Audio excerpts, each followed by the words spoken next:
Bonjour à tous. Eh bien, nous pouvons prendre un instant ce matin pour lire et méditer tous ensemble un passage du livre du ciel de Luisa Picaretta. Au nom du Père qui m'a créé, du Fils qui m'a sauvé et du Saint-Esprit qui me sanctifie. Amen. Jésus, je me plonge en toi dans ta divine volonté, je m'immerge dans tout ce que tu es et je te supplie de me remplir de ta présence, de me remplir de ton Esprit Saint, de ton amour, de tous tes attributs. Jésus, je sais que quand tu viens dans nos âmes, quand nous nous plongeons dans ta divine volonté, tu viens avec le Père, avec le Saint-Esprit et tu viens vraiment avec tout ce que tu es. Alors vraiment remplis-moi à ras-bord de ce que tu es toi, Jésus. Viens tout faire à travers mes mains, à travers mes regards, à travers ce que j'entends, à travers mes paroles, mes prières, à travers mes pensées, que ce soit toi dans mes pas, Jésus. Viens recouvrir bien de ta volonté toutes mes actions, que tout soit fait pour toi, par toi et en toi, que tout te glorifie. Je veux vraiment être un instrument d'amour, de paix et de miséricorde entre tes mains. Je veux travailler à l'avènement de ton royaume. Alors Jésus, je me rends bien compte que je suis misère, que je suis faiblesse, que je chute sans toi. Alors je te donne mon âme, je te donne mon âme ce matin vraiment en offrande. Et je te supplie de la travailler comme une cire molle, de faire de mon âme ce que tu veux pour que je puisse te faire plaisir de par ma vie, Jésus. Merci vraiment de me donner plus de ton amour pour que je puisse m'émerveiller de ton amour partout dans la création, dans chacun de mes frères et sœurs, et que je puisse aimer avec tout ce que tu es toi, Jésus. Je voudrais devenir pur amour, donne-moi cette grâce. Viens tout au long de ma vie agir à travers moi. Viens tout au long de cette journée et viens particulièrement dans ce moment méditer ce passage du livre du ciel. C'est un précieux passage que tu nous donnes un jour de plus. Jésus, ce sont vraiment des trésors. Tu as béni chacun des mots et tu voudrais vraiment que ces passages puissent nous transformer en profondeur, nous convertir, nous ramener à toi. Jésus, tu voudrais unir toutes nos volontés humaines à ta divine volonté, vraiment que cette union puisse être indissoluble. Alors ramène-nous à toi, Jésus, par ces passages, transforme nos âmes, embellis-nous pour que vraiment nous retrouvions cette place à laquelle tu nous attends, cette place de fils et de filles de Dieu. Merci Seigneur pour tout ce que tu nous donnes et viens maintenant méditer ce passage à travers ma bouche et envoie-moi ton Esprit Saint pour que je reste vraiment Jésus dans ta vérité. Alors nous continuons et ce passage est le passage du 8 février 1915. Alors je passe un petit peu le début. Louisa est en train de se plaindre parce qu'elle ne voit pas Jésus. Ça arrive à de nombreux passages dans les livres du ciel. Louisa souffre beaucoup de l'absence de Jésus. Quand elle ne le voit pas, elle en souffre, son cœur en est vraiment complètement meurtri. Et donc elle se plaint. Et Jésus lui dit, écoute, Jésus arrive et lui dit, ne te plains pas, parce qu'à chaque fois que tu penses à ce que tu ressens, tu quittes ma volonté, tu détricotes ce beau travail que j'ai établi dans ton âme, toute cette lumière apportée par les enseignements de ma volonté, sur ma volonté, tu détricotes tout au profit de noirceur. En fait, tu ramènes de la noirceur dans ton âme. Et moi, ce n'est pas ce que j'attends de toi. De toi, je n'attends pas cela. J'attends de toi l'héroïsme des âmes qui, s'oubliant elles-mêmes, ne s'occupent que de moi. Donc nous savons que Louisa est notre chef de file et donc Jésus nous parle à travers ses écrits du ciel à chacun de nous. Il nous demande de rester centrés sur lui, que nos regards, nos intelligences, nos volontés, nos cœurs soient uniquement imbibés en Jésus. Vraiment que le but de notre vie soit vraiment de laisser Jésus agir à travers notre humanité. Unis à moi, je voudrais que ces âmes se soucient du salut de mes enfants, que le démon essaie de me ravir. Donc vraiment, Jésus nous appelle à avoir en fait le même rôle que lui tenait lors de son passage sur la terre, lors de son incarnation. Donc non seulement il était venu pour glorifier le Père, refaire toutes nos vies, toutes nos actions mal faites, tous nos péchés, tous nos regards qui n'étaient pas tournés vers le Père, il a tout refait, il a tout pris vraiment en lui, il a tout refait, tout souffert et il a offert au Père uniquement des louanges, des adorations, de la gloire, de l'amour au nom de tous, au nom de toutes les créatures, pour vraiment rattacher la volonté humaine à la volonté divine. Donc il a fait cela, mais il a également refait toutes nos vies pour que nous puissions être sauvés. Donc vraiment, ce qu'il voulait, c'était non seulement glorifier son Père, mais aussi sauver toutes nos âmes, nous ouvrir la porte du paradis. Et donc il nous appelle à ce même travail ici, à nous immerger dans sa divine volonté, à nous remplir de sa divinité, à le laisser agir en nous pour qu'il puisse glorifier la Trinité Sainte à travers nos vies, en remerciant au nom de tous, en louant au nom de tous, en adorant au nom de tous, en demandant pardon au nom de tous, et vraiment à sauver un maximum d'âmes. Quand nous faisons des actes de réparation, que nous reprenons tous les actes mauvais que nous voyons autour de nous, que nous les plongeons dans la divine volonté de Jésus, et que nous les réoffrons tout beau, vraiment comme des actes d'amour, eh bien, nous réparons pour les péchés de toutes ces âmes, et ces âmes vont pouvoir bénéficier, être sauvées, vont pouvoir recevoir les fruits de nos prières, les fruits de la rédemption de Jésus vont être à nouveau redistribués à travers chacune de nos prières que nous unissons à celle de Jésus, chacune de nos souffrances que nous offrons en union aux souffrances de Jésus. Eh bien, nos souffrances vont pouvoir porter les mêmes fruits que les souffrances de Jésus, et donc il y a beaucoup d'âmes qui vont être sauvées, beaucoup d'âmes du purgatoire qui vont pouvoir être libérées, beaucoup d'âmes qui étaient sur le point de tomber dans la perdition, qui vont pouvoir in extremis revenir et jouir de l'éternité, en tout cas de l'espérance de l'éternité dans notre patrie céleste. Donc vraiment, il nous appelle à cela, le glorifier la Trinité Sainte, par nos vies, en le laissant agir en nous, par cet abandon dans la divine volonté, et à faire beaucoup d'actes de réparation pour sauver beaucoup d'âmes autour de nous. Je veux que tu t'adaptes au temps si pénible que nous traversons, et que tu pleures et pries avec moi face à l'aveuglement des créatures. En fait, Jésus nous appelle à l'accompagner dans ses souffrances, à être près de lui, à lui apporter du réconfort par tous les actes que nous allons faire dans la divine volonté. Nous avons vu que chaque acte fait dans la divine volonté, crée un soleil, amène plus de lumière dans ce monde rempli de ténèbres, rempli d'aveuglement. Et donc cela apporte un soulagement à Jésus, un vrai réconfort. On s'unit vraiment à lui et on le laisse agir à travers nous pour qu'il puisse faire de nos vies des extensions de son humanité à lui. Donc c'est vraiment incroyable. Ta vie doit disparaître en laissant la mienne te pénétrer totalement. C'est la vie de Jésus qui doit prendre le dessus. C'est toute sa divinité qui doit vraiment nous imbiber à ras-bord, et qui doit dégouliner à travers nos regards, à travers nos paroles, à travers nos gestes, à travers nos pas. Si tu fais cela, je sentirai en toi le parfum de ma divinité. Je te ferai confiance. Donc Jésus sera vraiment heureux si nous nous plongeons et nous nous immergeons en lui, et que nous le laissons agir complètement en nous. Alors, un peu plus tard, donc Louisa dit ceci. Je sentis dans ma respiration une autre respiration, une respiration palpitante, accompagnée de râlements. C'était la respiration de Jésus. J'en reconnaissais la douceur. Tout en me rafraîchissant, elle me faisait ressentir des douleurs mortelles, parce que je ressentais à travers elle la respiration de tous, spécialement des personnes en train de mourir, et dont Jésus partageait l'agonie. Vous imaginez que Jésus est toujours en train de souffrir. Dans sa divinité, il souffre éternellement. Nos manques d'amour sont vraiment sa passion éternelle. Tous nos péchés font souffrir Jésus dans sa divinité. Sa passion dans son humanité, rappelons-nous que Jésus a vécu 3 passions. La passion dans son humanité, donc celle que nous connaissons de par les évangiles, voilà la passion que les Juifs lui ont fait subir, donc la crucifixion, le chemin de croix, les jugements, la chute dans le cédron, le couronnement d'épines, la flagellation, etc. Mais il a vécu 2 autres passions dans sa divinité.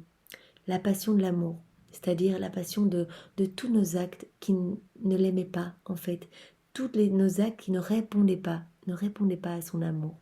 Toute cette réciprocité d'amour que nous lui devions, que nous devions à la Trinité, ce pourquoi nous avions été créés, vraiment être dans ce flux et reflux d'amour, tous nos actes qui ne rendaient pas gloire, qui ne rendaient pas cet amour, Jésus a dû les refaire. Tous nos mauvais pas, tous nos mauvais regards, toutes nos mauvaises paroles, toutes nos mauvaises pensées, tous nos battements de cœur qui n'étaient pas unis aux siens. eh bien, tout ce que nous avons fait de notre volonté propre, depuis Adam, depuis son péché jusqu'à la fin des temps, eh bien, Jésus éternellement répare, refait, et sa passion est éternelle. Ce que Jésus fait dans sa divinité, bien sûr, c'est éternel. Et alors, il a aussi subi la passion de tous nos péchés. Voilà, donc non seulement nos manques d'amour, mais aussi chacun de nos péchés a été refait par Jésus. Et nous voyons dans ce passage-ci les douleurs mortelles que Jésus subit par toutes nos vies, tous nos manquements, tous nos manques d'amour, nos froideurs, nos indifférences. Et il les partage à Louisa, qui peut ressentir le souffle de Jésus en elle, puisque Jésus vient s'installer dans nos cœurs quand nous l'invitons, quand nous nous plongeons dans sa divine volonté. Eh bien, il vient avec non seulement ses joies, avec tous ses attributs, avec son amour, avec la présence du Père et du Saint-Esprit. Il vient vraiment s'établir dans nos âmes, il vient tout faire en nous, il vient rendre nos vies lumière, mais il vient aussi partager ce qu'il souffre, ses amertumes, tout ce que les créatures autour de lui, autour de nous, lui font subir. C'est pour cela que dans la divine volonté, nous sommes vraiment profondément connectés à la passion de Jésus.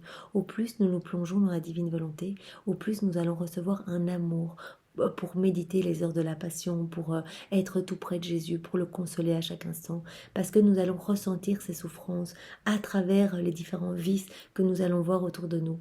Quand nous allons voir des personnes blasphémer, commettre des sacrilèges, commettre des mauvaises actions, en nous, il y aura Jésus souffrant, et nous allons directement penser à le consoler, à le recouvrir de son propre amour, de l'amour de sa maman, de l'amour du Père, du Saint-Esprit. Donc vraiment, non seulement Jésus va venir partager ses souffrances, ses joies et tout ce qu'il est à la personne qui accepte de l'accueillir dans son âme, mais nous pouvons voir dans ce passage, et c'est très bouleversant, que Jésus subit également toutes nos morts physiques. Vous imaginez toutes nos agonies, les agonies de tous les mourants aujourd'hui, tous les agonisants, toutes les personnes qui vont mourir aujourd'hui. Jésus ressent dans sa divinité toutes ces morts. Il les vit avec les personnes, il est avec, profondément uni, et il les ressent complètement. Il partage l'agonie de toutes nos morts. Parfois, donc Louisa continue, Jésus semblait souffrir tellement qu'il ne laissait entendre que de faibles gémissements, de quoi émouvoir de pitié les cœurs les plus endurcis. Alors Jésus continue un peu plus tard et il dit à Louisa, « Ma fille, l'union de nos volontés est telle que la volonté de l'un ne peut être distinguée de celle de l'autre. C'est l'union des volontés qui forme la perfection des trois personnes divines. Parce que étant égaux dans nos volontés, nous sommes aussi égaux en sainteté, en sagesse, en beauté, en puissance, en amour et en tous nos autres attributs. » Donc Jésus nous appelle vraiment à nous unir complètement à lui, à le laisser agir complètement en nous, à vraiment unir notre volonté humaine et imparfaite, remplie de vices, qui nous amène dans la noirceur, à l'immerger dans sa divine volonté à lui, pour que sa divine volonté ait toute la place en nous. Et alors il nous dit quelque chose d'important, c'est que la Trinité très sainte, trois personnes divines distinctes, ont en fait la même et unique divine volonté. Et c'est cela donc c'est cette égalité dans cette divine volonté, qui les rend complètement égales en sainteté, en sagesse, en beauté, en puissance, en amour. Et c'est cela qui les lie tellement fort. C'est pour ça qu'on parle du Dieu trinitaire. Un seul Dieu, mais trois personnes divines distinctes. Donc le Père, le Fils et le Saint-Esprit unis vraiment par la divine volonté. Nous nous contemplons l'un l'autre et notre satisfaction est si grande parce qu'en fait ils observent dans l'autre personne divine, ils observent tous leurs attributs à eux, toute leur beauté, leur sainteté, leur divinité, ils sont complètement remplis à ras-bord de la même et unique divine volonté. Donc ils s'observent et c'est une satisfaction, une joie intense d'être vraiment dans cette divine volonté unique. La satisfaction est si grande que nous en sommes pleinement heureux. Chacun se réfléchit sur l'autre et y déverse ses immenses mers de joie divine. S'il y avait la moindre dissemblance entre nous, nous ne pourrions être parfaits ni parfaitement heureux. Donc, une parfaite ressemblance en sainteté, en sagesse, en beauté, en grâce, en amour, en tout. Quand nous avons créé l'homme, nous lui avons infusé notre image et notre ressemblance pour le combler de notre bonheur. Vous voyez la Trinité? Eh bien, comme elle a dans ses attributs le besoin de donner, en fait, ils n'avaient pas besoin de nous, ils avaient tout, ils étaient parfaitement heureux avec cette unique divine volonté commune aux trois. Eh bien, ils ont voulu juste partager, donner. Et donc, ils ont créé l'homme à leur image et à leur ressemblance, pour vraiment combler l'homme de tout leur bonheur à eux trois, et pour que l'homme soit leur enchantement.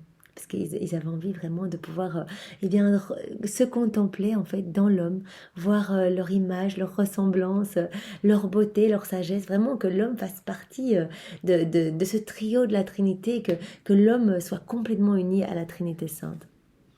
Mais l'homme a brisé le chaînon fondamental qui le reliait à son Créateur, la divine volonté. Donc vous voyez, cette ressemblance que nous avions reçue, cette divinité que la Trinité Sainte nous avait donnée, eh bien, nous avons brisé ce chaînon, nous avons voulu faire par le péché d'Adam notre volonté propre, et nous avons perdu ainsi le vrai bonheur, et nous avons permis au mal de nous envahir.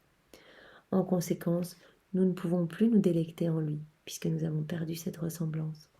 C'est seulement dans les âmes qui font notre volonté, donc les âmes qui essayent de récupérer cette volonté divine, de se remplir de Jésus, de cette divinité, qui en fait, au fur et à mesure des actes faits dans la divine volonté, regagnent cette ressemblance qui a été perdue au fil des siècles. Eh bien, c'est seulement dans ces âmes qui font la divine volonté que cela se produit. Donc que la Trinité peut vraiment se délecter. C'est en elle que nous pouvons pleinement jouir des fruits de la création. Mais chez les âmes qui pratiquent quelques vertus, qui prient et reçoivent les sacrements, si elles ne sont pas conformes à notre volonté, nous ne pouvons nous reconnaître en elles. Donc même des âmes très saintes qui pratiquent les vertus, qui de par leur volonté propre reçoivent les sacrements, etc., eh bien, ces âmes font plaisir, bien sûr, essayent vraiment de se ranger, essayent de gagner leur sainteté par vraiment l'exercice des vertus, mais ils ne peuvent pas, la Trinité ne peut pas se reconnaître complètement dans ces âmes, parce qu'il n'y a pas cette divinité, il y a une sainteté, humaine, mais il n'y a pas cette sainteté divine qui est donnée aux âmes qui vivent dans la divine volonté. Comme leur volonté est coupée de la nôtre, tout en elles, tout en ces âmes, est un petit peu sans du tout. Donc ma fille, accomplis ma volonté toujours et en toute chose, et ne te préoccupe de rien d'autre. Donc le Seigneur vraiment nous dit que si nous nous plongeons en lui, il va pouvoir trouver dans notre âme tous les bonheurs de la création, ce pourquoi nous avons été créés. Il va pouvoir jouir pleinement des fruits de la création. Donc c'est vraiment ce cadeau de la divine volonté est vraiment l'aboutissement, l'accomplissement du fiat de la création. Et donc la création, le fiat de la création et de la rédemption seront pleinement accomplis avec l'avènement du règne de la divine volonté. Donc maintenant, c'est en train d'arriver, il y a de plus en plus d'âmes qui s'y intéressent, et cela se passera, puisque c'est un décret d'ordre divin, ça a été annoncé déjà dans le Notre Père. Mais donc voilà, on a besoin, c'est quelque chose qui est vraiment est d'autorité divine.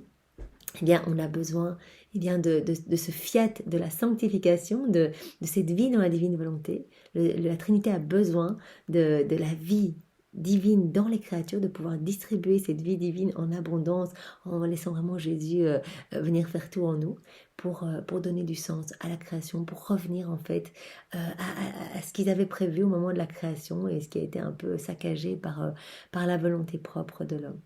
Donc le Seigneur nous appelle à faire beaucoup d'actes dans sa divine volonté et à nous focaliser uniquement sur sa volonté. Vous voyez que toutes les fois où nous nous demandons si nos actes sont oui ou non dans la divine volonté, si on n'y arrive pas, tous ces tomes, comment on va faire, bon finalement c'est trop compliqué, est-ce que c'est vraiment des révélations fiables données à Louisa, est-ce que c'est vrai, est-ce que c'est pas une invention humaine? Toutes les fois où nous commençons à douter, ça vient des démons qui essayent de nous faire quitter la divine volonté, parce qu'à ce moment-là, nous revenons dans notre volonté propre, nous laissons Jésus seul souffrir seuls, nous ne l'accompagnons plus, nous retissons dans nos vies de la noirceur. Et toute cette lumière est étouffée à nouveau par nos ressentiments, nos jugements, nos pensées, tout ce que nous mettons en place pour essayer de trouver un sens à ces écrits. Arrêtons de réfléchir, abandonnons-nous complètement à la divine volonté et Jésus va faire des merveilles de nos vies, de nos âmes pour sa plus grande gloire. Au nom du Père et du Fils et du Saint-Esprit. Amen. Soyez tous bénis et passez une belle journée dans la divine volonté. Au revoir.